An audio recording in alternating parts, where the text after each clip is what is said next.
AK Abhilash ചേരുന്നുണ്ട്. AK Abhilash, very good morning. സനാതനധർമ്മത്തെക്കുറിച്ചുള്ള മുഖ്യമന്ത്രിയുടെ പരാമർശം ചൂടുപിടിക്കുന്നുണ്ട്. കുളത്തൂർ മഠാധിപതി പറയുന്നത് സനാതനധർമ്മത്തെക്കുറിച്ച് മുഖ്യമന്ത്രി പറഞ്ഞത് സംസ്കൃതത്തെ കൃത്യമായിട്ട് മനസ്സിലാക്കാത്തത് കൊണ്ടാണ്, സനാതനധർമ്മത്തെ മനസ്സിലാക്കാത്തത് കൊണ്ടാണ് എന്നാണ് പറയുന്നത്. അത് അദ്ദേഹത്തിൻ്റെ വ്യക്തിപരമായ അഭിപ്രായം മാത്രം എടുത്താൽ മതി എന്ന നിലപാടാണോ ചിദാനന്ദപുരി സ്വാമികൾക്കുള്ളത്? AK Abhilash, good morning.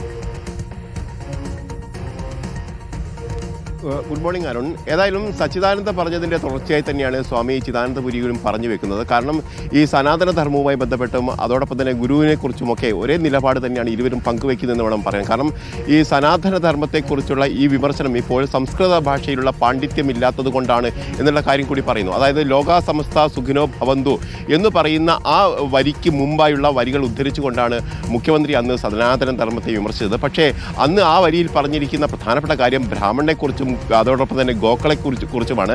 ഇതിനെക്കുറിച്ച് കൃത്യമായുള്ള അർത്ഥധാരണ ഇല്ലാത്തത് കൊണ്ടാണ് ഇത്തരത്തിലൊരു വിമർശനം മുഖ്യമന്ത്രിയുടെ ഭാഗത്ത് ഉണ്ടായത് എന്നതാണ് ഈ സ്വാമി ചിദാനന്ദപുരി പറയുന്നത്. ഇതിൽ പ്രധാനമായും ഈ ഗോക്കൾ എന്നുദ്ദേശിക്കുന്നത് സകല ചരാചരങ്ങളെക്കുറിച്ചും അതോടൊപ്പം തന്നെ ബ്രാഹ്മണൻ എന്നുദ്ദേശിക്കുന്നത് ബുദ്ധിയുള്ള ആളുകൾ അല്ലെങ്കിൽ ഈ അധ്യാപകരെക്കുറിച്ചുമാണ് അത്തരത്തിലുള്ള പരാമർശം വന്നിരിക്കുന്നതെന്നാണ്.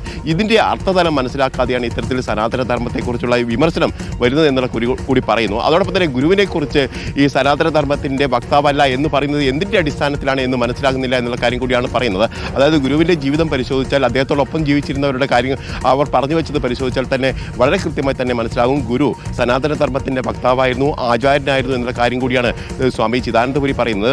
ഇതിനൊപ്പം തന്നെയാണ് സ്വാമി വിവേകാനന്ദനെ കൂടി ഉദ്ധരിച്ചുകൊണ്ടാണ് അദ്ദേഹം പറയുന്നത്. കാരണം വിദേശ രാജ്യങ്ങളടക്കം അമേരിക്കയിലടക്കം പോകുമ്പോൾ അവിടെയുള്ള വിദ്വാൻമാരെ മഹർഷി എന്നാണ് സ്വാമി വിവേകാനന്ദൻ ഉദ്ധരിച്ചിരുന്നത്. അതിൻ്റെയൊക്കെ അടിസ്ഥാനത്തിൽ തന്നെ മനസ്സിലാക്കാൻ കഴിയുന്ന കാര്യം ഈ അധ്യാപകരെ അല്ലെങ്കിൽ അറിവുള്ളവരെയാണ് ഇക്കാര്യത്തിൽ ചൂണ്ടിക്കാണിക്കുന്ന കാര്യം കൂടിയാണ് സ്വാമി ചിദാനന്ദപുരി പറഞ്ഞു വെക്കുന്നത്. Okay, thank you AK Abhilash.